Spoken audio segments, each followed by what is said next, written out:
I'd go back to the top of stairs and come back down in slow motion. It was a very strange household. My father used to brag that I wasn't a ham, I was the whole pig. He treated my talent as if it was his second chance. When I was about 28, after a decade as a professional comedian, I realized one night in LA that the purpose of my life had always been to free people from concern, just like my dad. And when I realized this, I dubbed my new devotion the Church of Freedom from Concern, the Church of FFC, and I dedicated myself to the ministry. What's yours? How will you serve the world? What did they need that your talent could provide? That's all you have to figure out.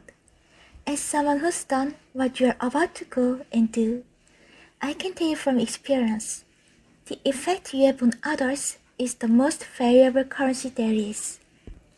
Because everything you gain in life will rot and fall apart, and all that would be left of you is what was in your heart. My choosing to bring people from concern got me to the top of the mountain. Look where I am, look what I get to do. Everywhere I go, I'm gonna get emotional. Because when I tapped into this, it really is extraordinary to me. I did something that made people present their best selves to me wherever I go. I am at the top of the mountain, and I was. The only one I hadn't freed was myself.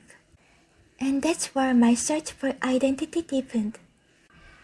I wondered who I'd be without my fame. Who would I be if I said things that people didn't want to hear? Or if I defied their expectations of me? What if I showed up to the party without my Mardi Gras band mask and refused to flash my breast for a handful of bees? I will give you a moment to wipe the image out of my mind. But you guys are so ahead of the game. You already know who you are. And that piece that we're after, lies somewhere beyond personality, beyond perception of others, beyond invasion and disguise. Even beyond itself. You can join the game, fight the wars, play with form all you want, but to find real peace, you have to let the armor go. Your need for acceptance can make you invisible in this world. Don't let anything stand in the way of light that shines through this form. Risk being seen in all of your glory. It's not big enough. This painting is big for a reason. It's called high visibility. It's about picking up the light and daring to be seen. Here is the tricky part. Everyone is attracted to light.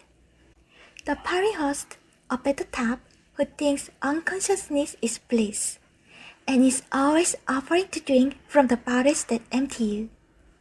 Misery, below her, despises the light, can't stand when you're doing well.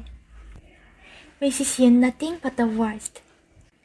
The Queen of Diamonds, under him, needs a king to build her a house of cards.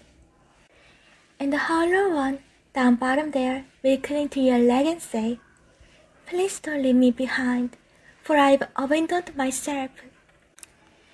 Even those who are closest to you, the most in love with you, the people you love most in the world, will find clarity confronting you at times. This painting took me thousands of hours to complete. When I was finished, thank you, that was thousands of hours. I will never get them back. I worked on this so long, it was weeks and weeks, like a madman, alone on a scaffolding. And when I was finished, one of my friends said, "This would be a cool blacklight painting." So I started over. Welcome to Burning Man.